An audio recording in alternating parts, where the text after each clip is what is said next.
বুঝলেন সাদেক সাহেব, স্যার। এই ঢাকা শহর আর থাকার মতো নাই।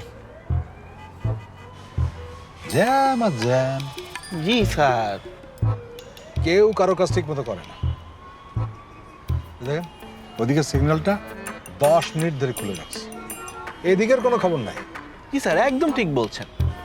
সিএনজি ওলা নবাব, দেখেন অবস্থা। জি স্যার, একদম ঠিক বলছেন। আর এই যে বাইকারগুলা বাইন মাছের মতো এদিক ওদিক করতেই থাকে, জ্যাম বাঁধবে না স্যার বলেন? কই সবুজ, ভিআইপি হর্নটা বাজাও, জ্যামে মানুষ থাকতে পারে। আমার আবার শালিকের পাশে দুপুরে দাওয়াত আছে।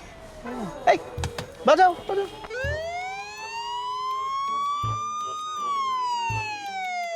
এভাবেই প্রতিদিন রাস্তায় জ্যামের তীব্রতা আমরাই বাড়াই। তাই দেশকে দোষ দেওয়ার আগে আসুন নিজে বদলাই।